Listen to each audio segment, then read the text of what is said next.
भरत आए। भरत जैसे ही नगर में आए तो सूना सूना लगा। मां के पास पहुंचे तो मां ने सब हाल बता दिया तो दशरथ जी चिढ़ गए।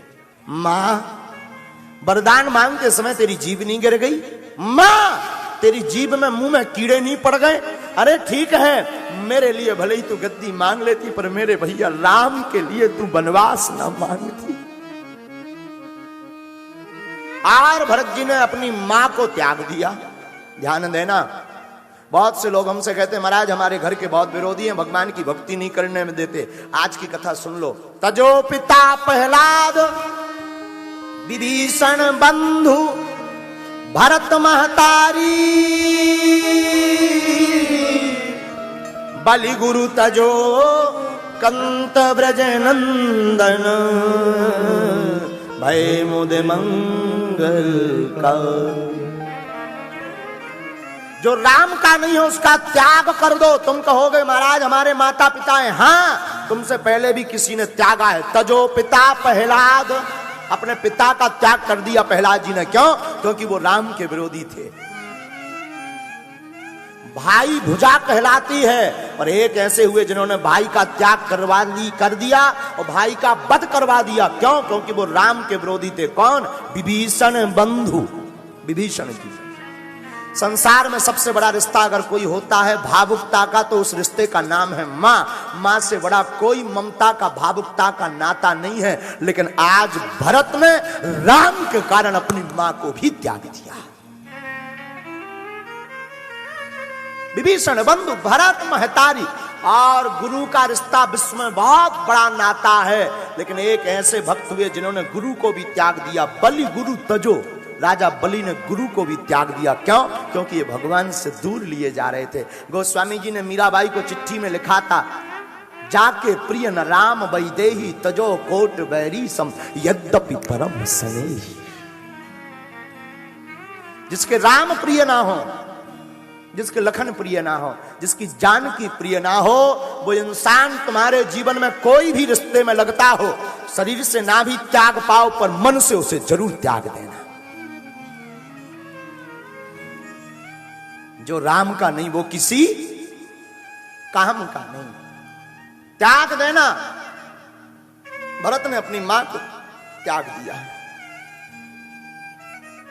मंत्रा समझाने आई तो मंत्रा की पिटाई कर दी शत्रुघ्न ने, टेढ़ा कर दिया मार मार के मंत्रा को, कपाड़ फूट गया। मां कौशल्या के पास गए। भरत जी की आंखों में आज आंसू है। मां कौशल्या बैठी है, कुछ बोले नहीं। कौशल्या को देख करके भरत जी रो पड़े। मां कैसी है तू? कौशल्या ने हृदय से लगा लिया। भरत को लगा कि शायद हमसे मां बोलेगी नहीं, क्योंकि हमारी मां ने बड़ा अपराध किया, हमारे भाई को हमारे कारण वन में जाना पड़ा। कौशल्या कहती किसी का दोष नहीं, इसमें किसी का दोष नहीं है। वशिष्ठ जी आए, अंत्येष्टि क्रिया हुई, सभा बैठी। सभा में भरत जी कहते हैं महाराज मैं बन जाऊंगा, बन जाकर के अपने भाई को लेकर के वापस आऊंगा। वशिष्ठ कहते हैं, आदि सब गुरु कहते हैं नहीं नहीं तुम राज करो, बैठो, पर भाई हो तो भरत जैसा।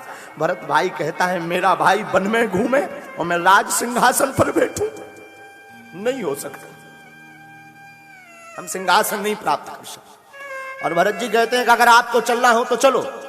और 14 वर्ष के वनवास में राम जी के साथ भले ही लक्ष्मण जी रहे, पर सबसे ज्यादा अगर पीड़ा किसी को रही तो भरत को रही, और भरत से ज्यादा किसी को पीड़ा रही तो शत्रुघ्न जी को रही। राम जी तो वन चले गए थे, लक्ष्मण जी तो साथ में थे। भरत जी अयोध्या छोड़ करके नंदी ग्राम में जाकर के रहने लगे थे, जमीन में गड्ढा खोद कर। क्यों? क्योंकि सेवक का धर्म स्वामी से नीचे होता है। आजकल सेवक नहीं है, पहले के जमाने में सेवा होती थी, तो सेवा दिखती थी, सेवक नहीं। आज के जमाने में सेवा नहीं दिखती है, सेवक ज्यादा दिखते हैं। हम तो अनुभव करते हैं अपने साथ, हमारे साथ जितने लोग रहते हैं उनकी सेवा कम दिखती, सेवक ज्यादा दिखते हैं। लुंगी पहने, त्रिपुंड लगाए, भागो भागो गुरु जी आए, गुरु जी आए, ठठरी के भरे। पहले के जमाने में सेवा हो जाती थी, स्वामी को पता नहीं लगता था। आज के जमाने में स्वामी या पतो पहले लगत बाद में सेवा हो, तो कौन सेवा का करेगा? हाँ, सेवा वही है जिसमें सेवक के द्वारा कार्य हो और स्वामी को पता ना लगे। सच्चा सेवक और अच्छा सेवक वही है। सबते सेवक धर्म कठोरा, सबसे कठोर धर्म है सेवक का। और आजकल के शिष्य राम बचाए। महाराज जी नीचे जमीन में गड्ढा गाड़ करके रहते हैं। सबसे ज्यादा कष्ट सहाय तो शत्रुघ्न। राम जी चले गए वन, लक्ष्मण भी गए, जानकी जी भी गई, भरत जी नंदीग्राम चले गए। अब यहां अयोध्या में कौन बोले? शत्रुघ्न। शत्रुघ्न जी कर क्या रहे? शत्रुघ्न जी सबको संतुष्टि दे रहे। भवन में कौशल्या माता बैठी हैं, रो रही तो भरत जी जा रहे, भोजन नहीं पा रहे। 14 वर्ष तक शत्रुघ्न जी ने प्रसाद नहीं पाया। शत्रुघ्न बराबर कष्ट। पूरी रामायण में आप कहीं शत्रुघ्न जी का चरित्र नहीं सुनोगे, लेकिन रामायण में जो भूमिका शत्रुघ्न जी ने निभाई ना, वो किसी ने नहीं निभाई। माँ के पास जाते हैं, माँ मुझे भूख लगी है, तू खवाएगी नहीं क्या? कौशल्या के पास, माँ तू रोती रहेगी? कौशल्या को समझाते। शत्रुघ्न जी कौशल्या माँ के यहां से निकलते तो सुमित्रा माता को समझाते, माँ क्या तू मुझे रुलाना चाहती? ऐसी बैठी रहेगी? भैया आ जाएंगे 14 वर्ष बाद।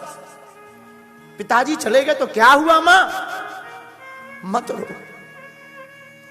पूरे अयोध्या के लोग भोजन त्याग देते, पानी त्याग देते, घर घर जाते शत्रुघ्न जी, पानी पिलाते। भैया राम जी आएंगे 14 साल बाद, 14 साल बाद आएंगे, तुम कमजोर मत हो जाना, मर मत जाना, खाओ। कम से कम जब वो आएंगे तो ये तो कहेंगे कि हमारी पूरी प्रजा तंदुरुस्त है, वरना वो हमें डांटेंगे, हमें मारेंगे कि हमारे रहते हुए हमारी प्रजा भूखी रही।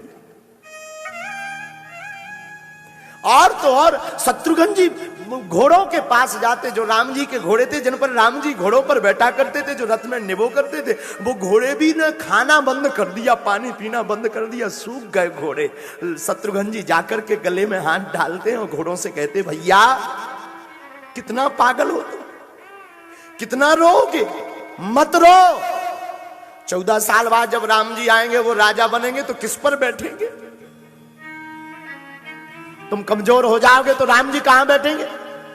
राम जी पर दूसरे घोड़े बुला लेंगे, तुम्हारी सेवा बंद हो जाएगी, कमजोर हो जाओगे। घोड़ों के गले में हाथ डाल डाल करके घोड़ों को समझाते शत्रुघ्न जी। गौ माता गायों को समझाते, हे गौ माता, राम जी जब आएंगे तब तुम्हारे ही दूध से अभिषेक करेंगे शंकर जी का।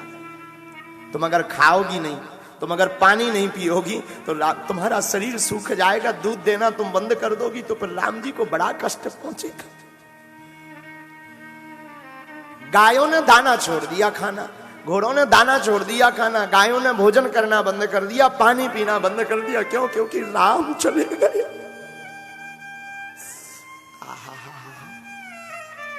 भरत जी सोए नहीं, रातों भर घूमते रहते, कोई भूखा तो नहीं है, कोई प्यासा। सबसे श्रेष्ठ धर्म है रामायण में शत्रुघ्न जी का। शत्रुघ्न जी भूखे घूमते रहते हैं ध्यान, कोई भूखा तो नहीं, कोई प्यासा तो नहीं। सबसे श्रेष्ठ धर्म है शत्रुघ्न जी का।